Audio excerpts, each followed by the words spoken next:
Aziz talabalar, farzandlar, mana bugun hammamiz bu maktabda, Abu Hafs maktabida yig'ilib turibmiz.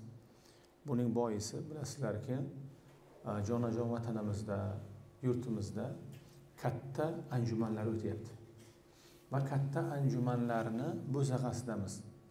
Respublika miqyosida o'tgan katta anjumanlardan butun O'rta Osiyoga, nafaqat O'rta Osiyo respublikalari, vaholanki butun dunyoda nihoyatda shov-shuvli va hamma qiziqqan katta anjumanlardan ikkitasi oxirgi noyabr oyida o'tdi. 3ta desak, bittasi viloyat miqyosida o'tdi, ikkitasi esa respublikamiz miqyosida o'tdi. Bu qaysi anjumanlar? Viloyat miqyosida o'tgan anjuman qaysi? Va respublika miqyosida o'tgan ikkita anjuman qaysi? Kimlar aytadi? Bu biz sizlardan bilib olmoqchimiz. Chunki sizlar bir necha tilni bilasizlar. Tojik tilini bilasizlar, o'zbek tilini bilasizlar, ingliz tili endi sizlarga ona tillaringizdan ham yaqinroq. Rus tilini bilasizlar, ana ustoz o'tiribdilar. Sizlar axborotni bir necha tillardan olasizlar. Bir necha tildan axborot olgan odam, bir necha tildan ma'lumot olgan odam albatta uni dunyoga qarashi boshqacha bo'ladi. Qanday bizga tadbirlar o'tdi respublika miqyosida? Kim aytadi? Xo'p, eng katta anjumanlardan oxirgi haftalarda bo'lgan anjuman, u ham bo'lsa Toshkentdagi Islom sivilizatsiyasi markazini ochilishi va unda o'tkazilgan anjumanlar.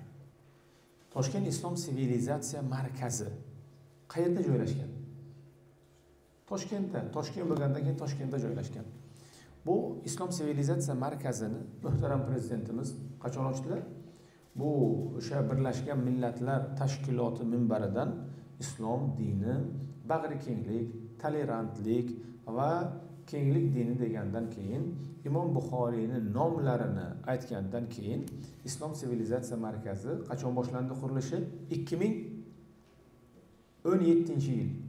2017-yil boshlandi va alhamdulillah 2025-yilda yakunlandi. Toshkent Islom sivilizatsiya markazi eski shahar dahasida joylashgan. Gumbazini hamma ko'rgan bo'lsa kerak. Gumbazini balandligi necha metr? Toshkent Buxorodagi Minora-i Kalom 47 metr. Toshkent Islom sivilizatsiyasi markazining gumbazi necha metr? 60 metr. Bir kishi to'g'ri 60 metr. Katta mahobatli gumbaz ostida nima turibdi? Bizning birinchi manbayimiz, mo'min musulmonlarning birinchi manbai Qur'oni Karim turibdi. Qaysi Qur'oni Karim? Usmon radhiyallohu anhu zamonlarida yozilgan Qur'oni Karim turibdi. Demak, Toshkent Islom sivilizatsiya markazi gumbazining balandligi 60 metr. Uning tagida, o'sha mahobatli gumbazning tagida Qur'oni Karim turibdi. Qur'oni Karim bizning bosh ilk manbayimiz. Usmon radhiyallohu anhu zamonlarida yozilgan. Bundan demak 1400 yil avval yozilgan Qur'on. 1400 yil avval yozilgan Qur'on. Bu bizlar bilishimiz kerak. Toshkent sivilizatsiya markazining gumbazi qayerdan olingan? Gumbaz loyihasi. Toshkent sivilizatsiya markazining gumbaz loyihasi Bahovaddin Naqshband masjidining gumbaz loyihasida. Bahovaddin Naqshband masjidining gumbazi qanaqa shaklda umumiy ko'rinishda bo'lsa, sivilizatsiya markazining gumbazining loyihasi mana shu shaklda. Kiraverishini portali esa kiraverish portali Tillokori masjidining kiraverishiga o'xshaydi. Demak, u yerda Qur'oni Karim bor. Ikkinchidan, Islom sivilizatsiya markazida bir necha kapsula bor. Kapsula nima degani? Shaxs hayotiga bag'ishlangan bir joy. Sizlar qozoqlarni qora xonasini ko'rganmisizlar? Nima deydi? O'toq deydi. Qozoqlarni o'tog'ini ko'rganmisizlar? Qozoqlarni o'tog'iga o'xshagan ana bu chiroyli qilingan u bor. Ularning birinchisi, eng zo'ri Imom Buxoriyga bag'ishlangan nima? O'sha kapsula. Imom Buxoriyning sahihlari, Imom Buxoriyning u yerga yozilgan asarlari, Imom Buxoriy haqlarida, Imom Buxoriy haqlarida qanday ma'lumot bo'lsa, o'sha Islom sivilizatsiyasi markazida bor. Islom sivilizatsiyasining markazini, ziyoratni birinchi kimlar boshladi?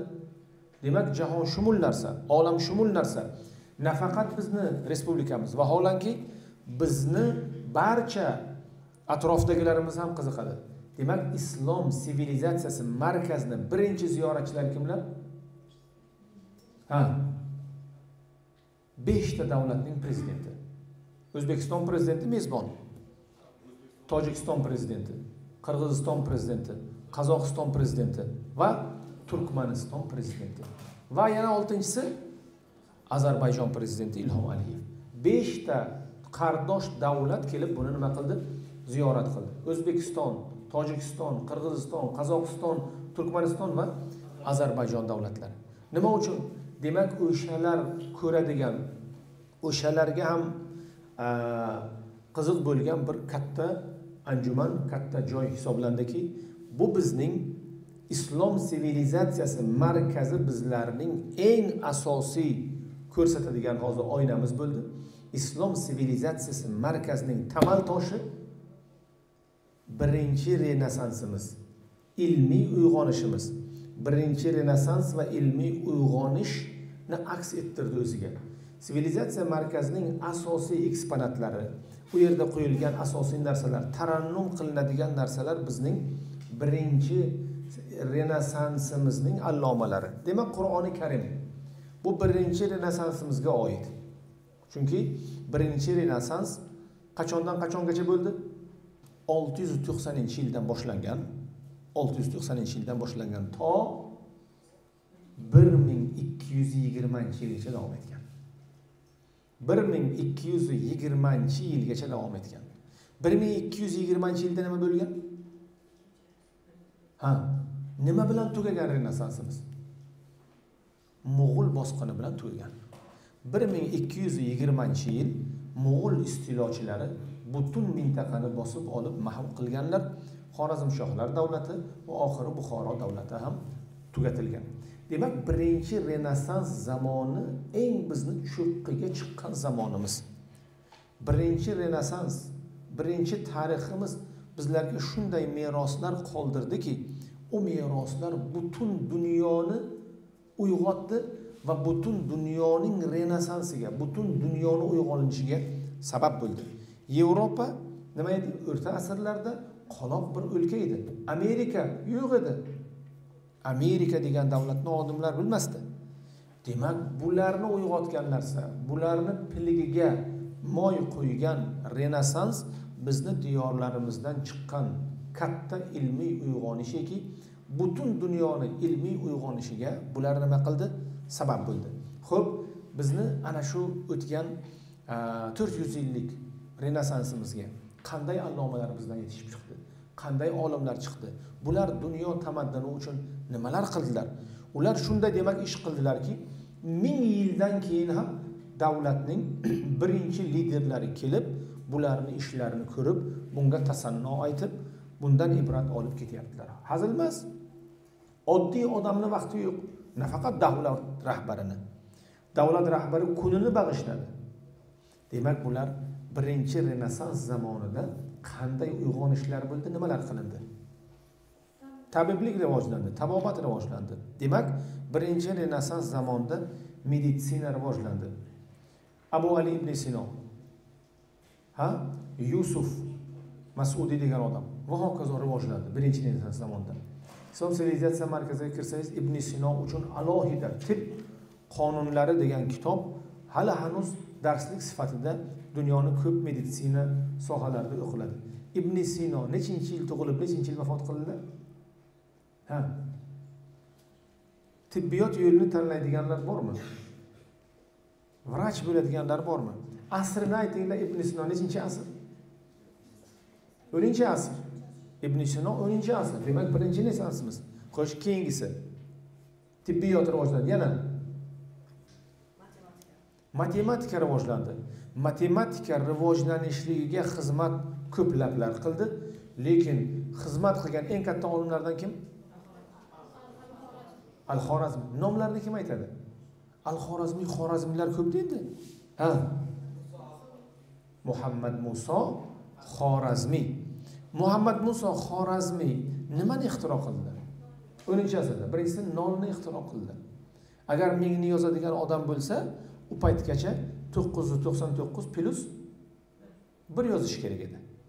U kishi nolni ixtiro qildilar. Nolni ixtiro qilinishi nihoyatda katta matematika rivojiga sabab bo'ldi. Yana qaysi fanni masalan o'rtaga soldi, keldilar. Qaysi fanga tamal toshi qo'ydilar, ha?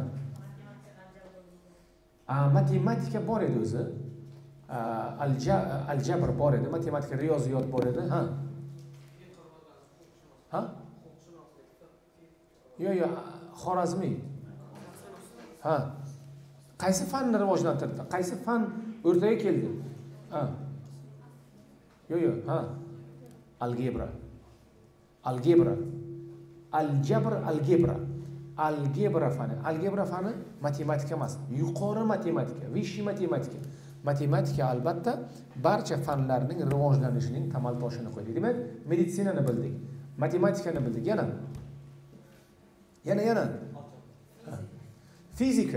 Fizikani rivojlanishiga kim xizmat qildi?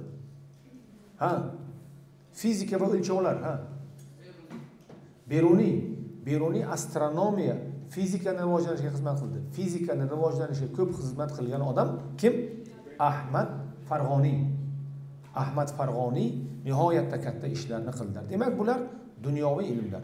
Diniy ilmlarda islom o'lkasiga qilinadigan xizmatlarga qomusiy olim degan nima degani? Masalan, Ibn Sino meditsinada ham, tuproqshunoslik, geodeziya, geologiya va hokazo. Masalan, Beruniy nimaga qilgan? Astronomiyaga ishlagan, geologiyaga. Beruniy taqriban deydilar 40 ta yo'nalish bo'yicha ijod qilgan. 40 ta yo'nalish bo'yicha. Beruniy. Xo'p, qomusiy alloma nima degani? Hamma emas. Ko'p fanlarni nima qilgan? Ko'p fanlarni o'z ichiga olgan alloma hisoblanadilar. Ko'p fanni o'z ichiga olgan qomusiy alloma deyiladi. Xo'p, ana endi diniy fanlarda kimlar katta ishlarni qilgan? Prezidentimiz Imom al-Buxoriyning nomlarini birinchi Birlashgan Millatlar Tashkiloti minbarida turib aytgan odam. Nima uchun Birlashgan Millatlar Tashkilotiga ning minbarida aytiladigan odamlar muayyan nimalarga ega bo'lishi kerak? Sifatlarga. Nima uchun Buxoriyni aytib bo'ldi? Nima uchun Buxoriy aytildi? Ha. Ahsan, yana. Ko'p yozganlari uchun, hadis yozganlari uchun, yana. Ajratganlari uchun, yana. Birlashgan Millatlar Tashkilotining sessiyasini, rasmlarini ko'rganmisizlar? Inshaalloh olib qatnashasizlar u yerga borib. İchlaringizdan katta odamlar chiqadi. Birlashgan Millatlar Tashkiloti agar o'sha payt bo'lsa, sessiyalarga ishtirok qilasizlar. U yerda dunyodagi hozir davlatlar qancha? 220 ta davlat bor va e'tirof qilinmagan davlatlar bor. 220 ta davlatning odami o'tiradi. Demak, shunday nomlarni aytish kerakki, 220 ta davlatning aksari unga nima bo'lsin? Qo'l ko'targan bo'lsin. Unga rozi bo'lsin. Uni tan olsin. Imom Buxoriyni butun islom ummati. Demak, bugun bashariyatning deyarli 4 dan 1 musulmon. Butun odamzodni 4 dan 1, 5 dan 1 musulmon. Demak, shu bo'lak odamlar, ya'ni musulmonlar va musulmon bo'lmaganlar ham Imom Buxoriyga nima qilganlar? Tan berganlar. Imom Buxoriyga e'tirozlari yo'q. Imom Buxoriyni tan olganlar.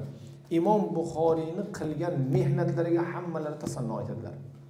Demak, Buxoriy Alloh rahmat qilsin, hadis ilmini ishlaganlar. Keyingisi yana islom sivilizatsiyasiga hissa qo'shgan katta olimlar. Imom Termiziy, Muhammad ibn Sura, Imom at-Termiziy rahimahulloh, Alloh o'shini rahmat qilsin, islom ilmlari va uning sivilizatsiyasiga katta xizmat qilganlar. Yana Abd ibn Humayd al-Kashfi, Abu Nasr Farabiy juda nihoyatda katta falsafiy ilmlarga tamal toshi qo'ygan. Abd ibn Humayd al-Kishi birinchilaridan bo'lib tafsir kitobini yozgan. Imom Abu Bakr Narshahiy Abu Bakr Narshahiy mintaqadagi islom tarixini, yoyilish tarixini yozgan odam. Narshahiyning nomini qayerda ko'rgansizlar? O'zbekiston tarix kitobida. Buxoroda-chi? Ha, tez. Xo'sh, Kanechka tarafdan kim qatnaydi? Biroq Kanechkaga yashaydimi?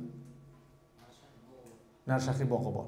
Demak, Buxoroda birinchi bo'lib o'sha yerda Narshahiy bog'i tashkil qilindi. Xo'p, ana endi nima uchun har ikkalasini aytdik?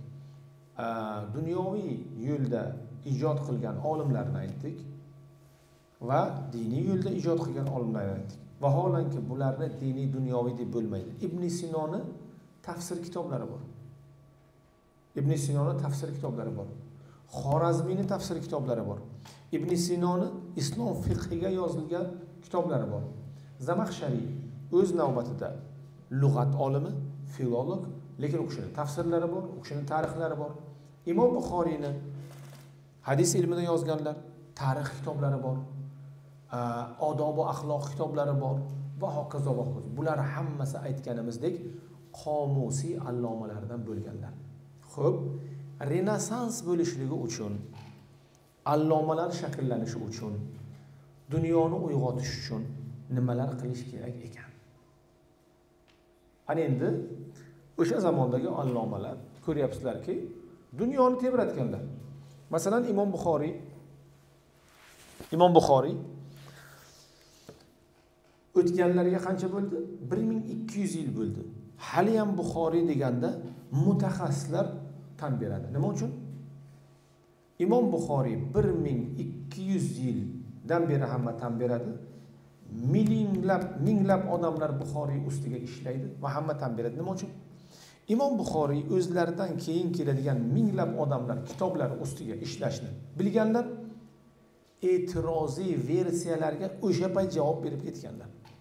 Ya'ni qarang endi, 1000 yil keyinni ko'rib, 1000 yil keladigandan keyin keladigan e'tirozni ko'rib, u e'tirozga javob berib ketganlarki, 1200 yildan keyin ham Imom Buxoriyga qarshi chiqqan odam chiqmayapti. Katta kashfiyotlar bo'lyapti, katta ishlar bo'lyapti, lekin odamlar baribir Ibn Sinoni tib qonunlari kitobi oldiga mahliyo. Nima uchun? Zo'r ish bo'lgan. Bugun bir odam buni qila olmaydi. Bu tib qonunlarini asarini yaratish uchun katta jamoat kerak bo'lyapti. Ibn Sino bir o'zlari qilganlar. Beruniy, Farobiy va hokazo bir o'zlari qilganlar. Bugun bir jamoat ham uni qila olmayapti. Xo'p, Renessans yaxshi narsa. Renessansni hamma orzu qiladi. Gullab yashnashni hamma orzu qiladi. Birinchi Renessansimizni mana Toshkentga qo'yildi. Birinchi Renessansimiz kitoblari, allomalari va hokazo hammasi yoyib berildi. O'quvchilarga, tomoshabinlarga, xalqimizga qulay qilib berildi. Nima uchun? Shularni izidan boringlar uchun. Biz ham nima qilaylik? Shularni izidan boraylik. Biz ham o'shanday qilaylik. Xo'p, sizlarni hammalaringizdan savol. Yurtimizdan hozir ana shuncha allomalar borki, 300 dan ortiq allomalar, birinchi Renessans allomalari bular. 300 dan ortiq. Xo'p, savol endi. Bundan 1000 yil oldin o'tgan puldor, katta boylardan 5 tasini aytaylik.